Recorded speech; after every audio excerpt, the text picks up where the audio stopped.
a bird on a tree. I'm just sitting here. I got time, it's clear to see. From up here, the world seems small. We can sit together. It's so beautiful, you and me. We meant to be in the great outdoors, forever free.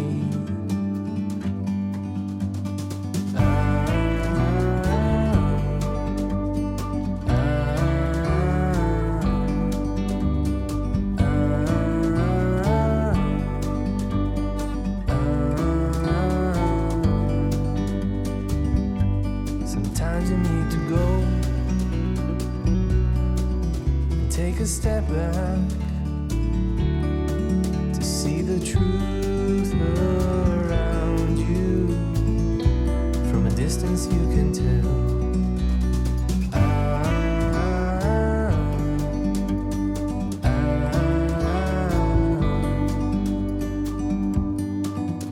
You and me were meant to be in the great outdoors, forever free. You and me meant to be in the great outdoors, forever free.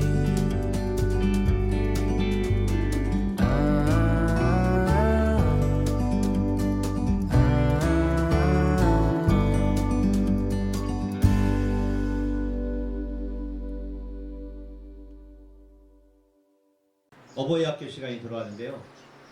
정말 성하입니다. 성하. 융성할 성자, 여름하자. 본래 우리가 계절을 나눌 때 맨 처음을 나타내는 한자가 뭐 쓰죠? 봄이야. 초봄. 처음 초자를 써서 초춘? 이를 조자를 써서 조춘. 맞았습니다. 또 이 맹자 할 때 맹자 있죠. 아들 자자에 그런 명자 있는 이 맹자가 맛맹자예요. 첫째를 같아요.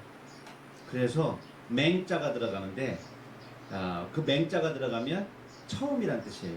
그래서 처음을 나타내는 한자는 이렇게 세 개가 있어요. 들입자에 입춘할 때 이 처음 초자, 또 일찍 조자, 그 다음에 조금 아까 얘기한 만맹자, 디귿 받침입니다. 맞이할 때. 그런데 이런 거 있잖아요. 맹자 중에서 사나울 맹자가 있어요. 맹수할 때. 그거는 겨울에만 써요. 맹동. 맹동 그러면은 엄동하고 같은 뜻이거든요. 여름은 성하라고 그래요. 성하. 가을은 뭐라고 그럴까요? 아니 아주 정말 가을에 한복판, 여름에 중추. 그때 중자는 가운데 중자를 쓰지 않고 사람인변이 있는 버금 중자를 써요. 한가위 할 때 중추절 할 때 사람인 옆에 가운데 중자를 쓰잖아요. 그러면 늦봄은 뭐라고 그랬어요? 한자로 늦을 만자를 써요. 만추 들어봤죠? 만추. 만춘. 늦. 그런데 늦 여름 있어요, 없어요? 늦더위는 있어요. 그래서 여름은 만하가 없어요. 성하에서 이게 너무 더운데 하는 어느 날 보면 입추예요, 입추. 그래서 어느 날 요즘이죠. 요즘에 아침 저녁으로 이제 추워져요. 가을이 벌써 쑥 들어와 있는 거예요. 오동나무 잎은 벌써 졌어요. 지고 있어요.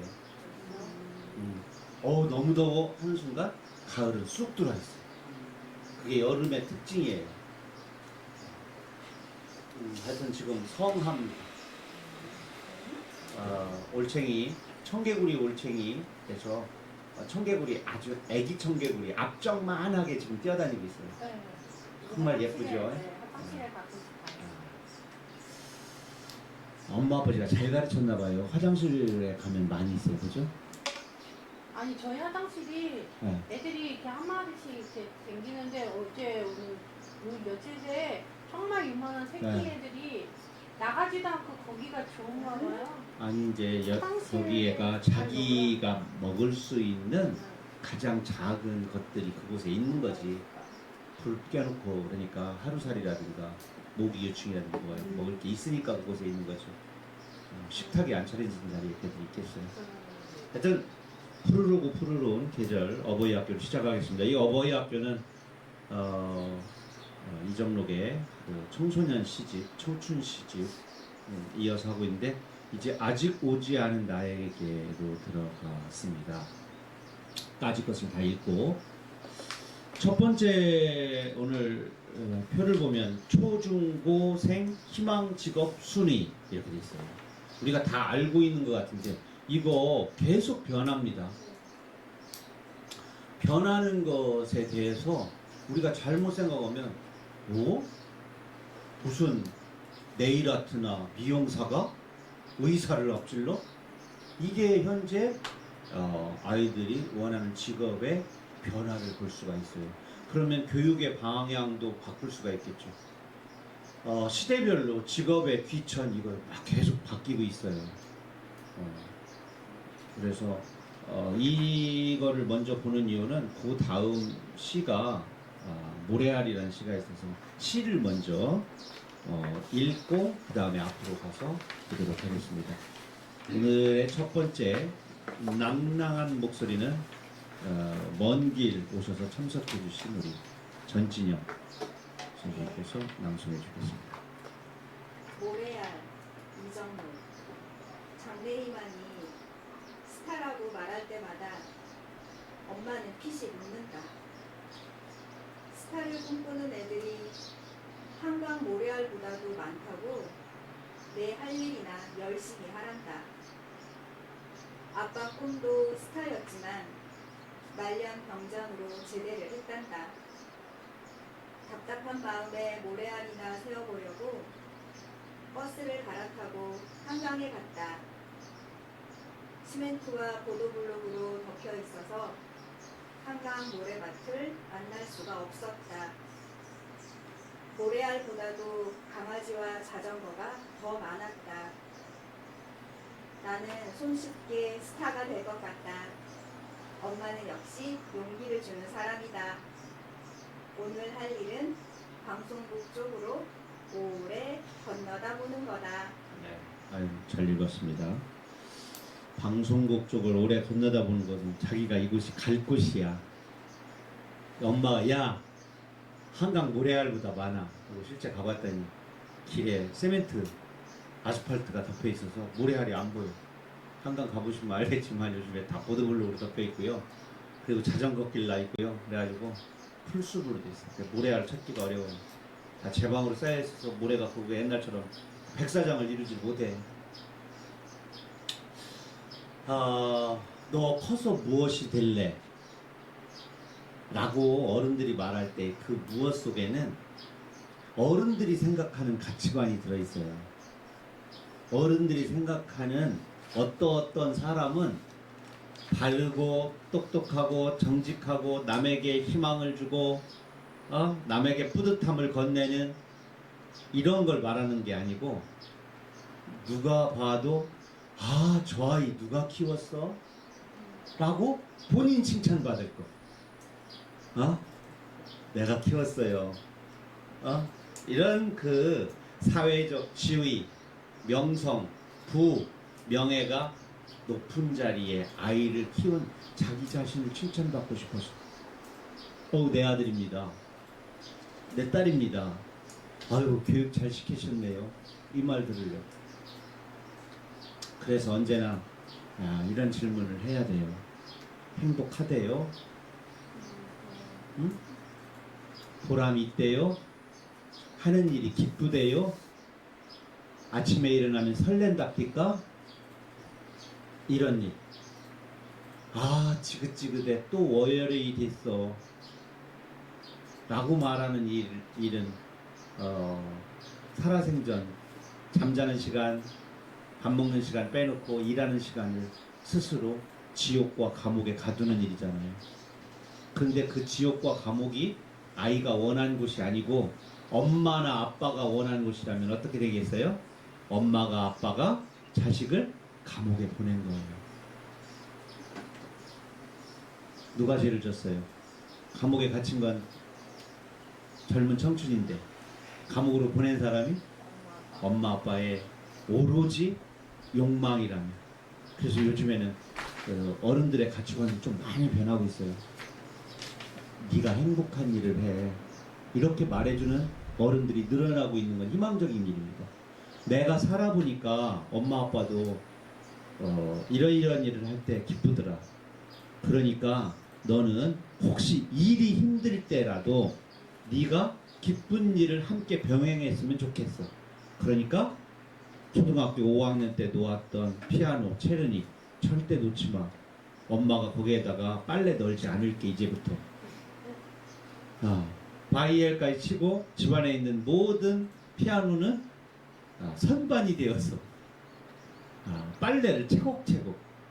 특히 여름 옷을 거기다 많이 놔요. 크기가 딱 반팔 티셔츠 흰색 색깔별로. 처음에는 그러려고 했어요. 어느 날 보니까 뚜껑 위에도 쌓이기 시작해요. 양말, 팬티, 이런 수건 이런. 그래서 빨래거리로 장식을 해요.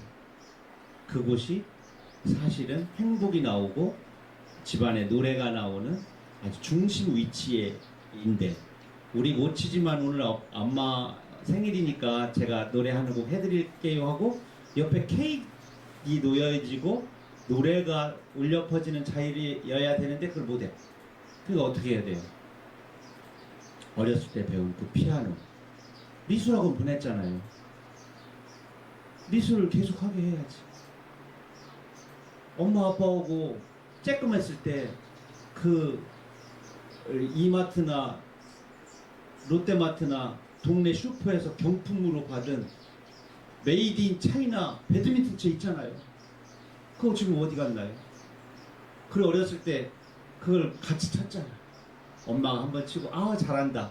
지금은 3번 쳐도 못한다고 그러지. 옛날엔 맞추기만 해도 잘하고 칭찬합니다. 멀리서 찾는 것이 아니라 잃어버린 작은 꿈들을 지속하게 해주는 게, 그리고 동행하는 게 중요하다고 생각해요. 그리고 스포츠, 문화예술, 등산, 낚시 이런 있잖아요. 레저 이런 것들을 일 때문에 버리거나 놓치지 않아요. 특히 독서. 제가 행복한 집을 봤어요. 한 달에 가족 읽기 책을 하나 두세요. 근데 제가 그 집에 갔을 때는 올 1년은 책이 한 권밖에 안 읽기로 했대요. 작년에는 한 달에 한 권씩 읽었는데 올해는 제가 하나만 읽기로 했대요. 태백산맥.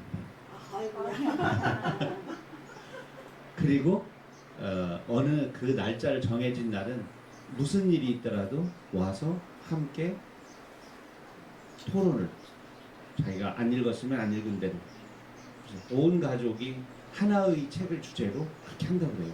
그러고서 가장 좋은 음료와 술, 음악을 준비해가지고 오로지 그날은 가족 4가족이 다 모여서 영화 보고 책 읽은 거 토론하고 음악 감상하고 와인 먹고 치킨, 그다음에 과일 음료. 그때 이 말을 하대요. 오늘은 애들 좋은 거 먹어. 뭐요? 썬키스트 이러더라고. 그런 거 있었어요 예전에. 그래서 제가 그분이 서울대학교 국문과 나오신 분이었는데 정말 아버지가 실천하시는구나. 저는 그때 결혼 전이었지만 보면서 참 좋은 일이다. 저도 실천을 못하지만 다는 못하지만 그래도 이 책 좋더라. 엄마 아빠가 읽어보니까 좋더라 해야지. 방송에서 내가 들어보니까 신문 광고를 보니까 젊은이들은 꼭 읽어야 한다더라. 이러면 안 되죠. 같이 읽자. 영화 이 이야기 내가 찾았는데 가족과 함께 보는 영화, 이 영화 좋다고 그러는데 같이 보자. 같이 보면 통닭 한 마리, 보고 이야기하면 피자 한 판 추가, 이런 거. 그래서 직업의 어려움, 이거를 상쇄시킬 수 있는 다른 한 가지는 이 감옥의 일거리에서 벗어날 수 있는 동행하는 취미와 동행하는, 함께하는 문화, 이런 것들. 어느 날 부자가 되면, 어느 날 내가 넓은 집으로 가면, 그리고 어느 날 직장을 잡으면, 또 학교를 졸업하면, 일하고 즐거움과 문화를 뒤로 밀어놓는 일은 영원히 하지 않겠다는 것. 지금, 오늘, 요번 주 작게 줄넘기? 그것도 괜찮고. 어렸을 때는 아빠도 멋있었어요. 야, 등에 올라와봐. 아버지가 팔굽혀펴기를 해. 애가 등 위에 앉아있는데, 그러고 이렇게 발 위에다가 애를 놓고 위로 태워주기도 하고. 그러면서 아빠도 운동도 하고 그랬어. 그 아이들 지금 어디 있어요? 가족이긴 가족인데, 그 아빠는 어디가 있어요? 가족이긴 가족인데, 그만큼 모르는 사이에 멀어져 있죠. 우리가 직업을 공부하면서 더 중요한 것 중에 하나가, 그 어떤 직업을 우리가 선택해서 그 직업을 성공한 위치에, 누가 봐도 너 성공했어 라고 말하는 곳에 가더라도 우리는 뿌듯함을 주는 문화활동, 취미활동을 놓아서 만든다. 보면은요, 거기 보이죠? 지금 여러분들 프린트로 보면은 초등학생, 중학생, 고등학생들 이렇게 조사를 했어요. 무려 중고등학생은 22,702명, 학부모 11,946명, 교사나 교원 다 합쳐서 2,800명이니까 여기에 나온 조사는 거의 정확하다고 보면 됩니다. 무슨 요즘에 정치인들 조사 전화해가지고 1,000명 조사하는 거는 그건 거의 모발탄이죠. 맞는다고 볼 수가 없어요. 대답하는 사람도 3% 이런 거. 그러니까 너무 할 일 없고 심심한 사람들, 대답하는 사람들 가지고 그 데이터 평균 내봤자 오히려 틀린 데이터를 가지고, 틀린 결과를 가지고 예단을 하고 그런 거죠. 그런데 여기는 거의 맞는다고 보면 됩니다.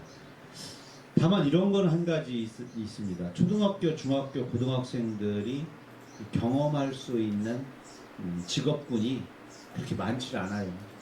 그래서 이 교사들이 이렇게 많은 거는 실제 나중에 보면 꼭 그렇지는 않아요. 근데 이거를 잘 보셔야 돼요. 자, 고등학생 보세요. 컴퓨터 공학자, 뷰티 디자이너 이런 거 있잖아요. 미용실, 네일 아트, 패션업이나 이런 것들. 요리사, 조리사, 시부이 안에 들어갔어요. 요리사가 어느 때부터 정말 식당 종업원이라고 그랬죠. 뽀이, 배달부, 가장 낮고 낮은 직업으로 생각했던 요리사가 이렇게 선망의 직업군으로 변했다는 걸 알 수 있어요. 보면은 초등학생도 6위, 중학생도 8위에 올려져 있잖아요. 그거 보면 많은 생각들이 실제화되고 있고 변하고 있다. 이런 부분은 좋은 것 같아요. 왜냐하면 우리가 전통적으로 말하는 직업군에 법조인이라든가 교수, 의사, 정치인, CEO 이런 몇 사람으로 한정되어 있던 상위 그룹들이 이제는 다양한 세부적인 어떤 컴퓨터 공학자라든가 또 프로그램 개발자라든가 또 우주과학, 항공과학 이런 것들을 연구하는 사람들이 자꾸 생겨나는 거 보면 그 다양성을 긍정적으로 봐야겠다 그런 생각이 듭니다. 나중에 참고하시고요. 다음 시 한번 읽어볼까요? 누가 읽어주실래요? 나에게 쓰는 쪽지.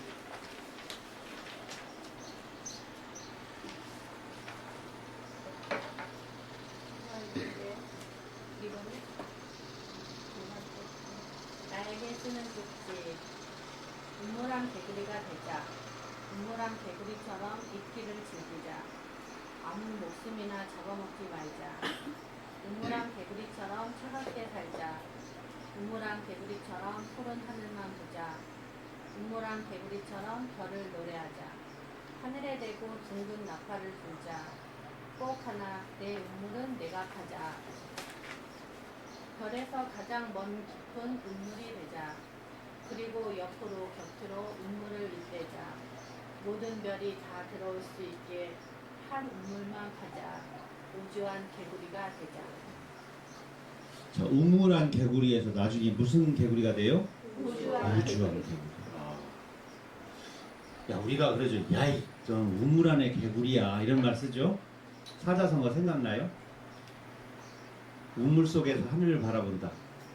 안질 좌, 우물정, 좌정, 관천. 기억납니까? 개구리가 한자로 뭐예요? 와, 정저지와. 우물정, 밑저, 갈지자는요 한문에서 뭐뭐하는, 뭐뭐의 이러한 관형격 조사라고 그러죠. 이런 거로 쓰입니다. 와는 개구리. 정저지와라고 해요. 그래서 곁을 못 보고 뒤도 못 보고 미래도 못 보고 이런 아주 꽉 막힌 좁은 소견에 식견 없는 사람들을 우물 속에 갇힌 개구리. 그렇죠? 우물 속에 딱 개구리가 아주 냇물을 알아요 몰라요? 강물도 모르고 냇물도 몰라. 근데 더군다나 이 개구리는 또 한 번 인간에게서 나쁘게 비유하는 것 중에 이런 거 있죠. 개구리? 올챙이좀 모른다. 과거 성장기도 몰라. 그런데다가 우물 속에 갇혀 있어. 세계관이 없어. 갇혀 있는 곳만 봐. 보이는 것만 봐. 그리고 곁을 못 보니까 비교를 하니까 못해. 비교를 못하니까 성장을 하지 않아. 내가 더 잘하거나 커야 할 이유가 없어. 그런 사람을 우물 속에 갇힌 개구리라고 표현을 해요. 근데 저는 그런 생각을 합니다. 무엇인가 하나를 오래 지속해야 그 다음에 뿌듯함이 올 때까지. 뿌듯함은 뭐냐면 나쁘게 말하면 재화, 돈으로 바뀔 때까지. 자, 자본주의적으로 말합니다. 아유, 농사 너무너무 힘들어서 무대 묶었어. 귀촌 1년 만에 딱 이 말을 해요. 나 지금 나 체질이 안 맞아. 농사는. 한 3년만 해봐. 한 3년 했어. 진짜 안 맞는 것 같아. 농사 짓는 것만 너무너무 신경을 쓰다가 농사를 하면서 느끼는 재미를 놓쳐버린 거죠. 노동으로만. 두 번째, 거기서 나온 소출을 누구하고 나눠 먹든지 아니면 판매를 하든지 하는 판로, 이런 것들에 대한 거는 전혀 생각지 않고 재배만 하다 보면 재화가 안 생겨. 그러니까 무척 일만 하고 무척 손해만 본단 말이야. 어느 한 가지 일을 하면 쉽게 이런 말을 합니다. 그게 돈이 될 때까지 해봐야지. 어려운 말이죠.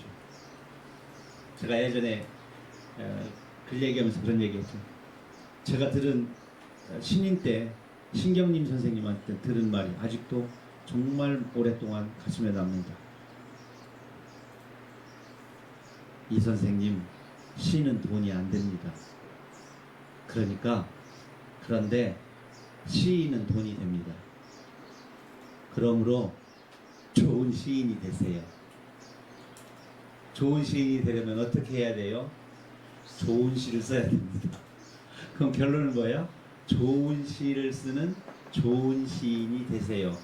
그러면 처음에 그 좋은 시인은 돈이 되지 않지만 그 좋은 시를 쓰는 시인은 나중에 심사도 하고 강연도 하고 또 독자들에게 믿음을 주기 때문에 책도 좀 판매가 되고 그런 의미였던 것 같아요. 그 이야기를 들은 게 1993년 4월 달이었습니다. 근데 벌써 이렇게 세월이 흘렀네요.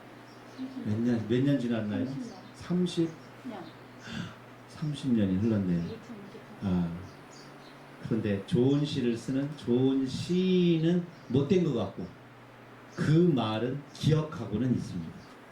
좋은 시를 쓰는 좋은 시인이 되어야겠다. 근데 그 말씀을 해주신 신경림 선생님은 그 말씀을 순수 계속 실천을 하고 계시니 실천할 자신 있는 사람이 후배들한테 좋은 덕담을 건넬 수 있는 자격이 있구나 이런 생각을 하게 되죠. 저도 나중에 그런 말을 건넬 수 있는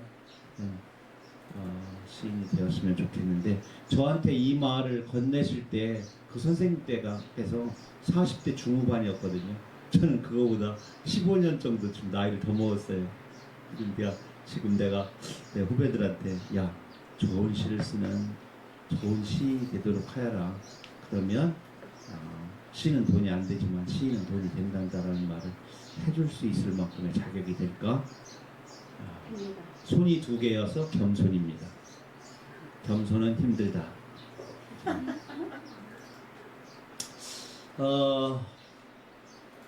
일단 운물 안에 개구리가 되란 얘기는 저는 오로지 전자라고 있어요. 오로지 전할 전자에서 사람 인변을 빼는 겁니다.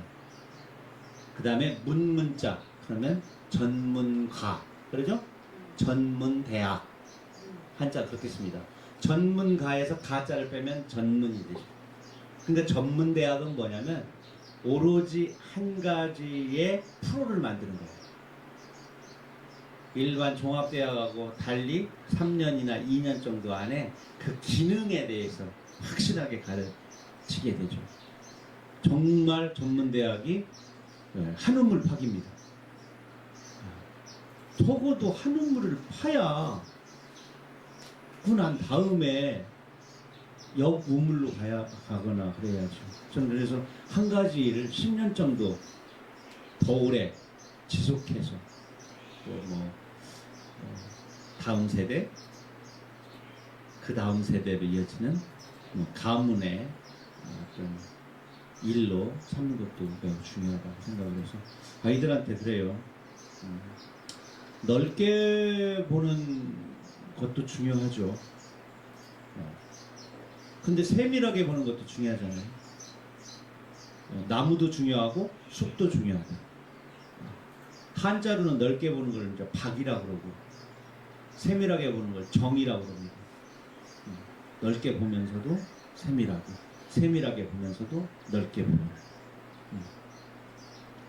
그래서 세밀하게 자세히 보는 것도 좋고 미시적 관찰 이런 말 쓰죠. 미시적 관찰. 넓게 보는 종횡 넓게 보는 것을 거시적 통찰. 미시적 관찰 없이 거시적 통찰이 생겨날 리가 없어요. 그래서 제가 그 대신 아무 목숨이나 잡아먹지 말자. 차갑게 살자. 푸른 하늘을 보자. 별을 노래하자. 하늘에 대고 둥근 나팔을 불자. 내가 이제 이렇게 우물이 깊어지면 그 자체가 나팔처럼 되죠. 예전에 말씀원이라는 한자를 공부할 때요. 제일 안에는 입구자가 있잖아요. 위에 있는 한일자 4개, 그게 나팔이에요. 하늘을 향해서 양손으로 나팔을 쥐고 하늘에 있는 신에게 고하는 게 그게 말이거든요.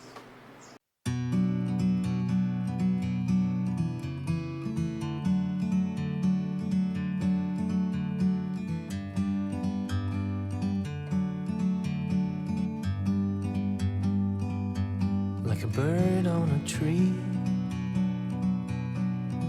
I'm just sitting here. I got time, it's clear to see. From up here, the world seems small. We can sit together. It's so beautiful, you and me. We meant to be in the great outdoors, forever free.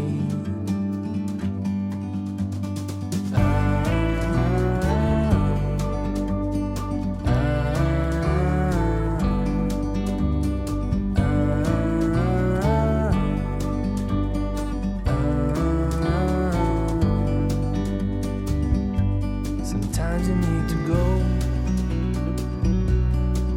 and take a step back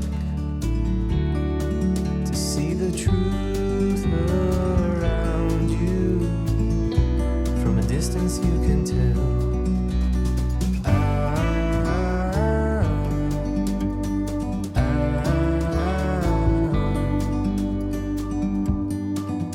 You and me, meant to be